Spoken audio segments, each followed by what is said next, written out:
Subscribe to our YouTube channel and press the bell icon to get the latest updates. Philadelphia! Man, it is good to be back in Pennsylvania. What beautiful weather we got here, a little Indian summer. You know, I know the president spent some time in Erie last night, and apparently he complained about having to travel here. Then he cut the event short, poor guy. I don't feel that way. I love coming to Pennsylvania. You guys delivered for me twice, and I am back here tonight to ask you to deliver the White House for Joe Biden and Kamala Harris.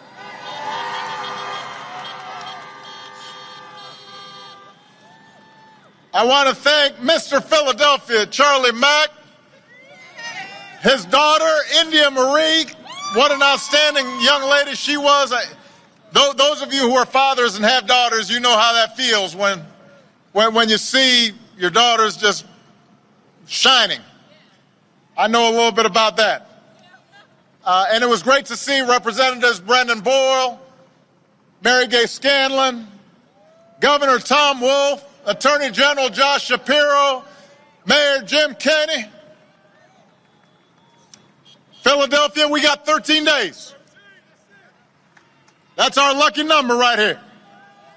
13 days until the most important election of our lifetimes.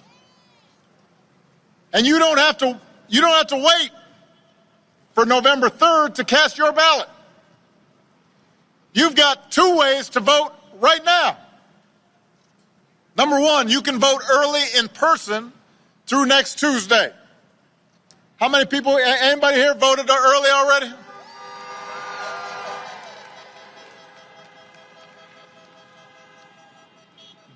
If you haven't, just go to iwillvote.com/PA and find out where you can vote early. Number two, you can vote from home with a mail-in ballot. Just go to iwillvote.com/PA to request your ballot right away. And before you send it back, Pennsylvania's got this thing where you've got to use both envelopes. So you've got to read the directions carefully to make sure your vote counts. And if you've already voted, then you've got to help your friends and family make a plan to vote. Take them with you if you vote early or if you vote in person on Election Day, because this election requires every single one of us to do our part. And what we do these next 13 days will matter for decades to come. Now, last time I was in Philadelphia, I was at the Constitution Center. And I was delivering a speech for the Democratic National Convention this year. And I said during that speech, I've sat in the Oval Office with both of the men who are running for president. And they are very different people. I explained that I never thought Donald Trump would embrace my vision or continue my policies, but I did hope, for the sake of the country, that he might show some interest in taking the job seriously. But it hasn't happened. He hasn't shown any interest in doing the work or helping anybody but himself and his friends or treating the presidency like a reality show that he can use to get attention. And by the way, even then his TV ratings are down. So you know that upsets him.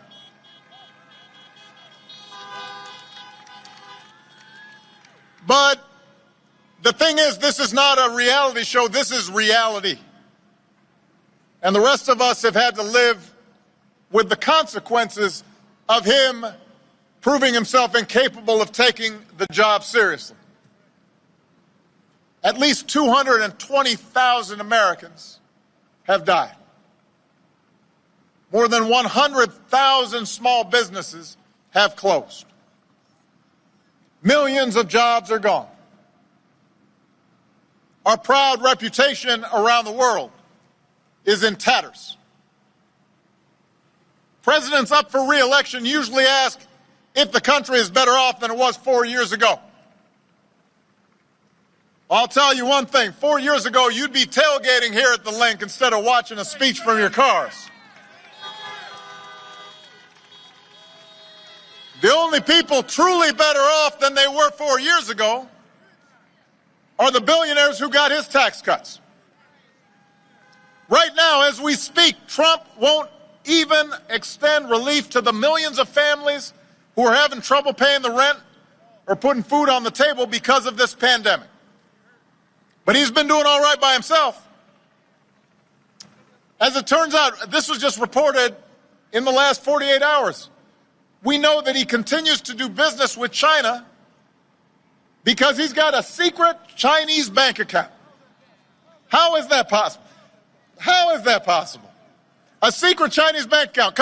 Listen, can you imagine if I had had a secret Chinese bank account when I was running for re-election? You think Fox News might have been a little concerned about that? They would have called me Beijing Barry. It is not a great idea to have a president who owes a bunch of money to people overseas.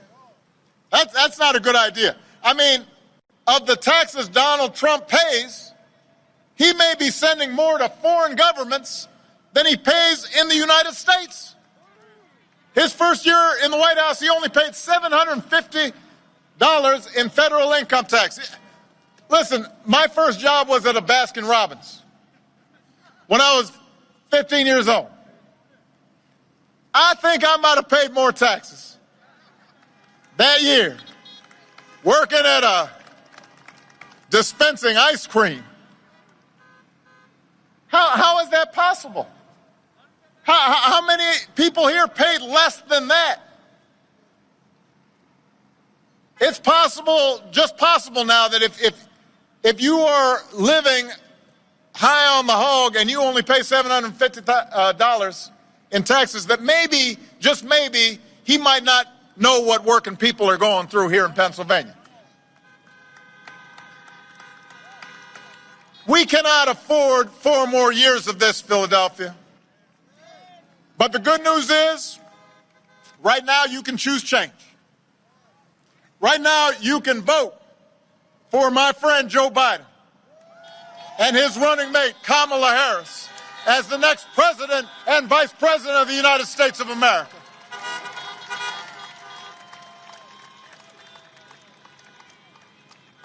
Now, Joe's no stranger to here. He's a native son, scrappy kid from Scranton.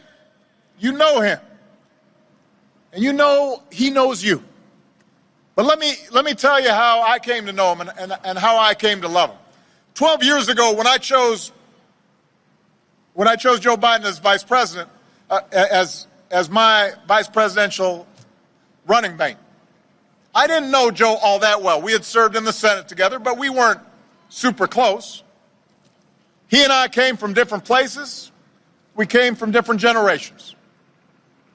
But I came to admire Joe as a man who has learned early on to treat everybody he meets with dignity and respect, living by the words his parents taught him. No one's better than you, Joe, but you're better than nobody. And that empathy, that decency, that belief that everybody counts, that's who Joe is. That's who he'll be. And I can tell you the presidency doesn't change who you are, it reveals who you are. And Joe has shown himself to be a friend of working people.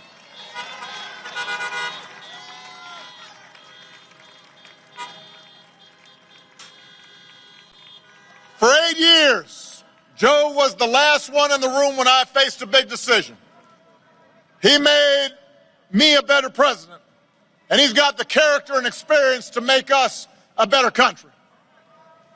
And he and Kamala are going to be in the fight, not for themselves, but for every single one of us.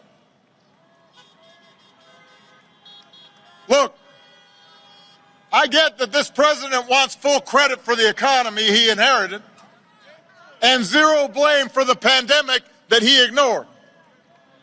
But you know what? The job doesn't work that way. Tweeting at the television doesn't fix things. Making stuff up doesn't make people's lives better. You've got to have a plan. You've got to put in the work. And along with the experience to get things done, Joe Biden has concrete plans and policies that will turn our vision of a better, fairer, stronger country into a reality. We literally left this White House a pandemic playbook that would have shown them how to respond before the virus reached our shores. They probably used it to, I don't know, prop up a wobbly table somewhere. We don't know where that playbook went. 8 months into this pandemic, cases are rising again across this country. Donald Trump isn't suddenly going to protect all of us. He can't even take the basic steps to protect himself.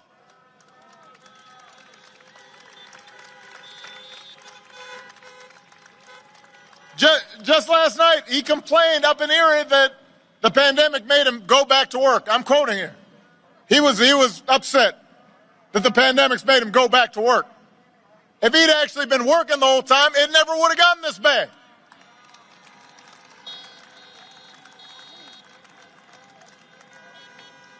So look, here's the truth.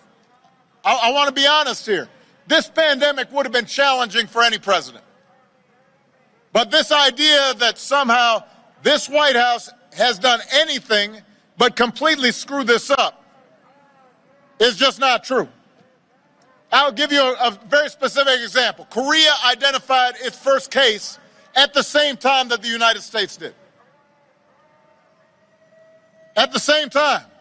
Their per capita death toll is just 1.3% of what ours is.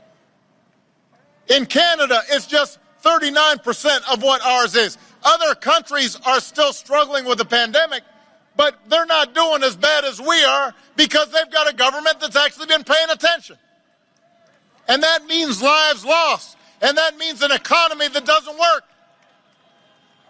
And just yesterday, when asked if he'd do anything differently, Trump said, not much. Really? Not much? Nothing you can think of that could have helped some people keep their loved ones alive? So Joe's not going to screw up testing. He's not going to call scientists idiots. He's not going to host a super spreader event at the White House. Joe will get this pandemic under control with a plan to make testing free and widely available, to get a vaccine to every American cost-free, and to make sure our frontline heroes never to ask other countries for the equipment they need. His plan will guarantee paid sick leave for workers and parents affected by the pandemic, and make sure that the small businesses that hold our communities together and employ millions of Americans can reopen safely. You know, Donald Trump likes to claim he built this economy. But America created 1.5 million more jobs in the last 3 years of the Obama-Biden administration than in the first 3 years of the Trump-Pence administration. How you figure that? And that was before he could blame the pandemic. Now, he did inherit the longest streak of job growth in American history, but just like everything else he inherited, he messed it up.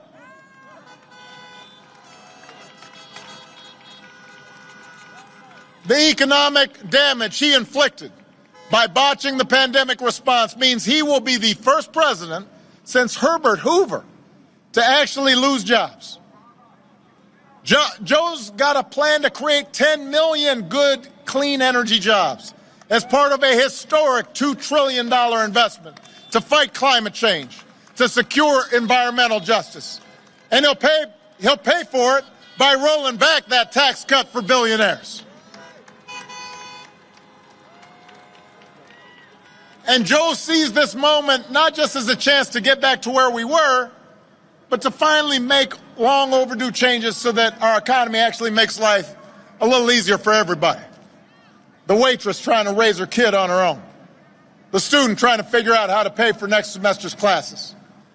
The shift worker who's always on the edge of getting laid off. The cancer survivor who's worried about her pre-existing conditions protections being taken away. Let me tell you something, Pennsylvania. This I know to be true. Joe and Kamala will protect your health care and expand Medicare and make insurance more affordable for everybody.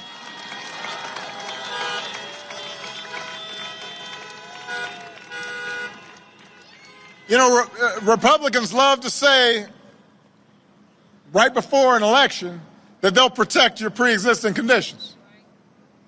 Now, Joe and I actually protected your policies to make sure people with pre-existing conditions could get health insurance and have coverage. We did it through something called the Affordable Care Act, AKA Obamacare. And Republicans tried to repeal or undermine it more than 60 times.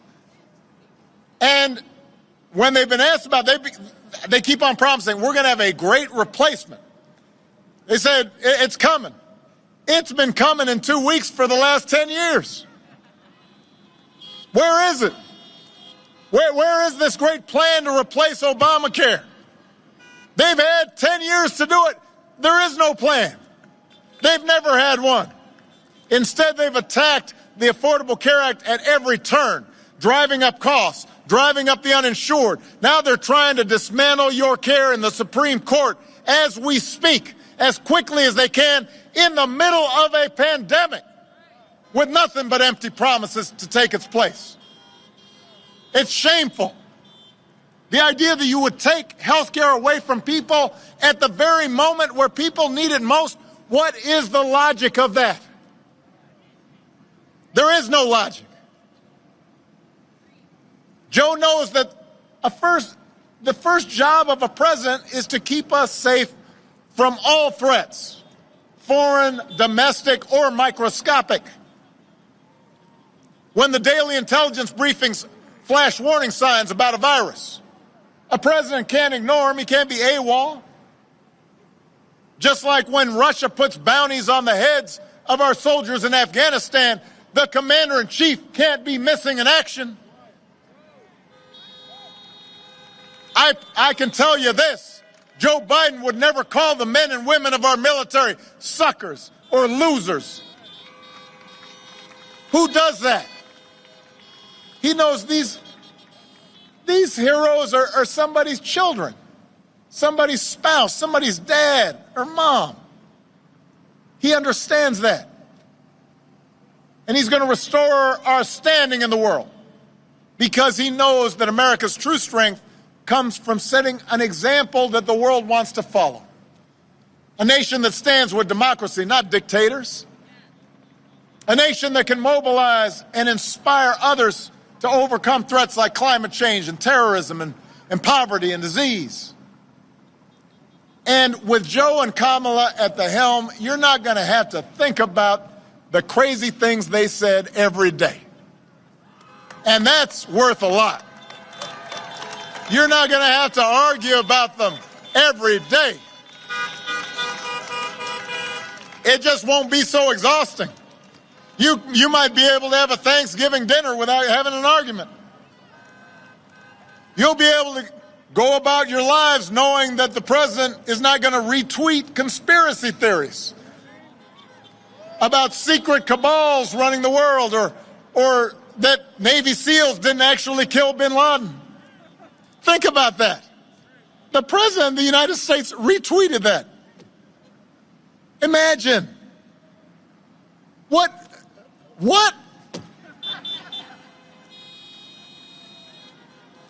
We're not going to have a president that goes out of his way to insult anybody who doesn't support him or threaten them with jail. That's not normal presidential behavior. We wouldn't tolerate it from a high school principal. We wouldn't tolerate it from a coach. We wouldn't tolerate it from a coworker. We wouldn't tolerate it in our own family, except for maybe crazy uncle somewhere, you know. He's I mean, why would we expect and accept this from the President of the United States? And why are folks making excuses for that? Oh, well, that's just him. No. There are consequences to these actions. They embolden other people to be cruel and divisive and racist. And it frays the fabric of our society. And it affects how our children see things. And it affects the ways that our families get along. It affects how the world looks at America. That behavior matters. Character matters.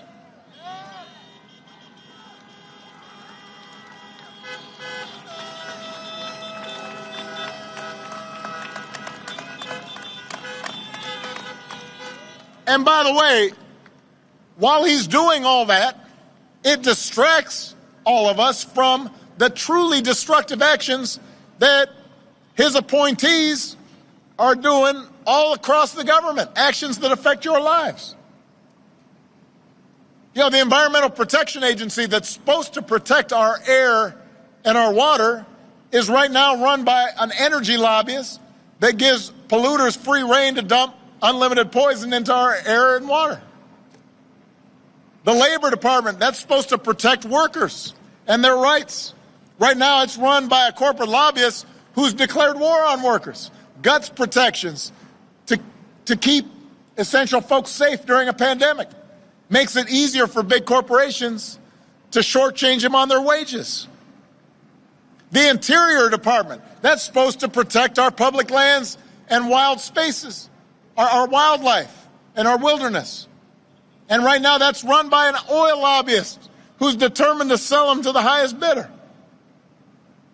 You've got the Education Department that's supposed to give every kid a chance, and that's run by a billionaire who guts rules designed to protect students from getting ripped off by for-profit colleges and stiff-arm students looking for loan relief in the middle of an economic collapse. I mean, the person who runs Medicaid right now is doing their best to kick people off of Medicaid instead of sign them up for Medicaid. Come on. When Joe and Kamala are in charge, they're not going to surround themselves with hacks and lobbyists, but they're going to appoint qualified public servants who actually care about looking out for you, for your job, for your family, for your health, for your security, for your planet. And that, more than anything, is what separates them from their opponents. They actually care about every American, including the ones that don't agree with them.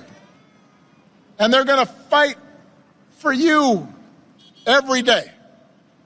They care about you, and they care about this democracy. They believe in a democracy. The right to vote is sacred, and that we shouldn't be making people wait in line for 10 hours to cast their ballot. We should be making it easier for everybody to vote.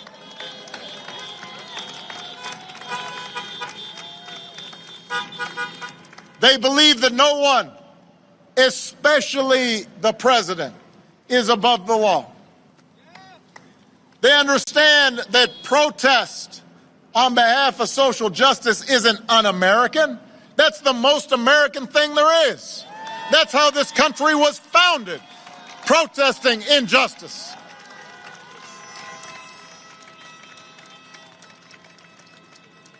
They understand we don't threaten our political opponents, threatening to throw them in jail just because we disagree with them. They understand that our ability to work together to solve big problems like a pandemic depends more than on just photo ops.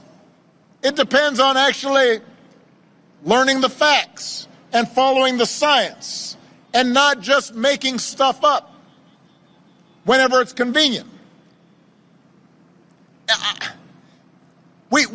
Our democracy is not going to work if the people who are supposed to be our leaders lie every day and just make things up. I mean, and we've just become numb to it. We just become immune to it every single day. Fact checkers can't keep up. And look, this notion of truthfulness and democracy and citizenship and being responsible, these aren't Republican or Democratic principles, they're American principles. They're what most of us grew up learning from our parents and our grandparents. They're not white or black or Latino or Asian values, they're American values, human values. And we need to reclaim them. We have to get those values back at the center of our public life. And we can, but to do it, we've got to turn out like never before. We cannot leave any doubt in this election. Because the president's already said, if this is even close, I'm going to just make stuff up. He's already started to do it. So we can't have any doubt. We can't be complacent. I don't care about the polls. There were a whole bunch of polls last time. Didn't work out because a whole bunch of folks stayed at home and got lazy and complacent. Not this time. Not in this election. Not this time.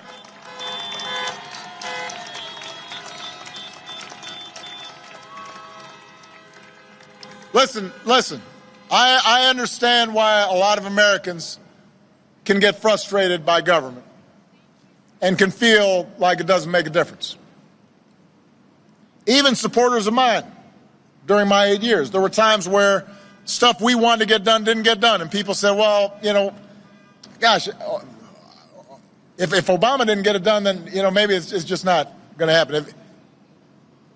Look, government is not going to solve every problem. It's true. Every elected official is going to make some mistakes. This is a big, complicated country, and the system's designed so that change happens slowly. It doesn't happen overnight. And believe me, I've got firsthand experience with the way Republicans in Congress abuse the rules to make it easy for special interests to stop progress. But we can make things better. And we sure shouldn't be making things worse. A president by himself can't solve every challenge in a global economy. But if we've got Joe Biden and Kamala Harris in the White House and a House and Senate that are focused on working people, it can make a difference and get millions of people the help they need.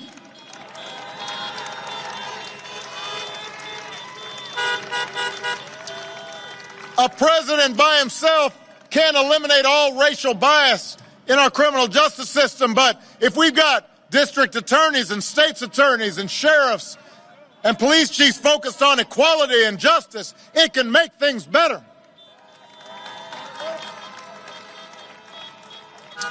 In Pennsylvania, you just got to flip 9 seats in your state house, just 5 seats in your state Senate to give Democrats control and new life for policies that will make a real difference to working families right now. It can make things better. And in the end, Pennsylvania, that's what voting's about. Making things better. Not making things perfect, but putting us on track so that a generation from now we can look back and say, things got better starting now. And that's what voting's about. Voting's about using the power we have and pooling it together to get a government that's more concerned and more responsive and more focused on you and your lives and your children and your grandchildren and future generations. And the fact that we don't get 100% of what we want right away is not a good reason not to vote. It means we've got to vote and then get some change and then vote some more and then get some more change, and then keep on voting until we get it right. And we will never come close to seeing what it would be like if everybody voted. When I hear people saying, well, I don't know, your voting doesn't make a difference. We don't know, because usually no more than half the people who could be voting vote. We get 50, 55% of people voting, and then people say, well, look, not enough change happened. Well, imagine what would happen if 60% voted. What about 70%?